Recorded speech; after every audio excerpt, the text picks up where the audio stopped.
নমস্কার বন্ধুরা, আজকে আমি তোমাদেরকে দেখাবো এরকম পুরানো ওড়না তো আমাদের প্রত্যেকেরই বাড়িতে থাকে।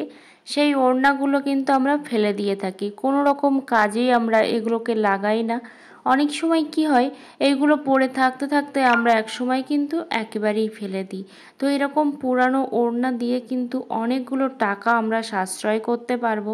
তো সেটা কিভাবে, চলো সেটাই তোমাদেরকে দেখাবো। তো দেখো, এখানে আমি একটা ওড়না নিয়েছি, আর ওড়নাটা কিন্তু অনেকটাই শক্ত, মানে শুধুমাত্র কালারটা ফেড হয়ে গেছে, তাছাড়া কিন্তু একেবারেই ভালো ওড়না। আর অবশ্যই কিন্তু তোমরা একদম শক্তপোক্ত থেকে ওড়না কিন্তু ব্যবহার করবে। আর এই ওড়না দিয়ে আমি কি করব সেটাই তোমাদেরকে দেখাবো। তো এখানে 4টে ভাঁজ করে নিয়েছি ওড়নাটা, এই যে দেখতে পাচ্ছ 4টে কিন্তু ভাঁজ হয়েছে। তো এমনভাবে ভাঁজ করতে হবে যেন ভাঁজটা খুব সুন্দর হয়, এলোমেলো যেন না হয়। নিচের দিকে যেহেতু সেলাই দেওয়ার প্রয়োজন নেই, যেহেতু খুব সুন্দরভাবে ভাঁজটা আছে, তো সেই জন্য কিন্তু আর নিচের দিকটা আমি নিলাম না, ওপরের দিকটা নিয়েছি। আর নিয়েছি দেখো একটা হ্যাঙ্গার।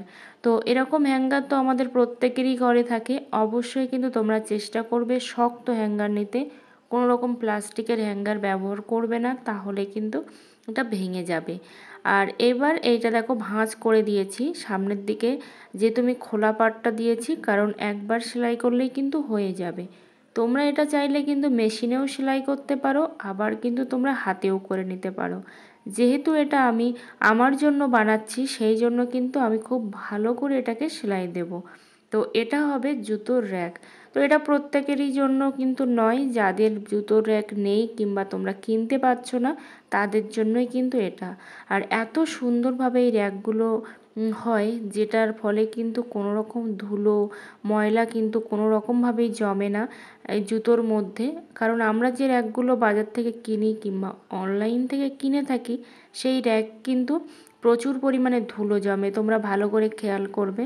কিন্তু আমার সেই র্যাক আছে, তারপরেও আমার জুতোর সংখ্যা যেহেতু বেড়ে গেছে, সেই জন্য কিন্তু আমি এইভাবে একটা র্যাক বানিয়ে নিচ্ছি। আর এত সুন্দর র্যাক হয়, যেটা কিন্তু তোমরা নিজেরাও কিন্তু তোমরা তৈরি করে নিতে পারো। আর এটা যে কোনো জায়গাতে তোমরা কিন্তু রেখে দিতে পারবে। তো খুব ভালো করে আমি এখানে সেলাই করে নিচ্ছি, কারণ সেলাইটা যেন আমার ছিঁড়ে না যায়, সেই দিকটা কিন্তু খেয়াল রেখে তবেই তোমরা এখানে সেলাই করে নেবে। তো দেখো, আমার কিন্তু সেলাইটা কমপ্লিট হয়ে গেছে, খুব ভালো করে কিন্তু আমি সেলাইটা করেছি। আর এটা কিন্তু আমি পার্মানেন্ট বানাচ্ছি, যার জন্য কিন্তু খুব সুন্দর করে আমি এটাকে তৈরি করছি। আরও একবার বলবো, যাদের প্রয়োজন নেই তাদের বানানোর দরকার নেই। তো এখানে দেখো 3টে ভাগ হবে, মানে আরও হচ্ছে 2টো সেলাই এখানে কিন্তু পড়বে। তো সেইভাবে আমি মেপে নিলাম যে কোন সাইডটা সেলাই দিলে ভালো হয়, সেই সাইডটাই কিন্তু আমি এখানে সেলাইটা দিয়ে দেব। তো সেলাইটা দেখো এভাবে সুন্দর করে দিয়েছি, যাতে ছিঁড়ে না যায়। বারবার বলছি একটা কথা, ছিঁড়ে না যায়। তো এইভাবে যদি তোমরা বাড়িতে থাকা পুরানো ওড়না কিংবা কাপড় দিয়ে তোমরা জুতোর র্যাক তৈরি করে নিতে পারো, তাহলে কিন্তু তোমাদের অনেকগুলো টাকা যেমন বাঁচবে, সাথে সাথে কিন্তু তোমাদের জুতোগুলো দীর্ঘদিন ভালো থাকবে। কোনো রকম পোকা, তারপর যে ড্যাম ধরে যায় বিশেষ করে ধুলো পড়ে পড়ে, সেইগুলো কিন্তু হবে না। তোমরা এটা কিন্তু বাড়িতে অবশ্যই একবার হলেও ট্রাই করে দেখতে পারো। তো দেখো, আমার সেলাইটা কিন্তু প্রায় কমপ্লিট হয়ে গেছে। আর যেসব বন্ধুরা আমার চ্যানেলে নতুন, অবশ্যই চ্যানেলটা সাবস্ক্রাইব করে পাশে থেকো, অল নোটিফিকেশানটি অন করে দিও নিত্য নতুন ভিডিও পাওয়ার জন্য। তো এখানে দেখো, আমার সেলাইটা কিন্তু কমপ্লিট হয়ে গেছে। আর এখানে আমি মোট 3টে সেলাই দিয়েছি, এই যে 3টে কিন্তু আমার এখানে ফোল্ড হয়েছে। তো এবার আমি তোমাদেরকে জুতোগুলোকে রেখে দেখাবো। আমি তোমাদেরকে দেখানোর জন্য কিন্তু মাঝখানে এটা হ্যাং করেছি, কিন্তু এটা আমি আলাদাভাবে কিন্তু হ্যাং করে রেখে দেবো, যেখানে আমার সুবিধা হবে সেখানে। তো আমি এখানে শুগুলোকে ভরে রাখছি, কারণ শুগুলো প্রচুর পরিমাণে ধুলো পড়ে, আর ওপরে যেহেতু কাপড় থাকে সেই জন্য নোংরাটা কিন্তু বেশি হয়।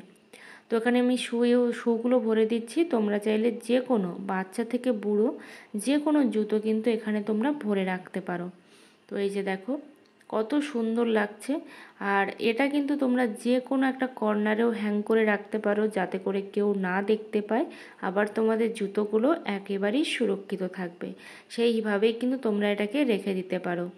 তো আশা করি তোমাদের টিপসটা অনেকটাই হেল্পফুল হবে। আর যদি হেল্পফুল হয়ে থাকে অবশ্যই কিন্তু বাড়িতে তোমরা ট্রাই করতে ভুলো না। আর চ্যানেলে নতুন বন্ধু হয়ে থাকলে অবশ্যই চ্যানেলটা সাবস্ক্রাইব করে পাশে থেকো, অল নোটিফিকেশানটি অন করে দিও নিত্য নতুন ভিডিও পাওয়ার জন্য। তো আমার জুতোর র্যাকটা কিন্তু কমপ্লিট।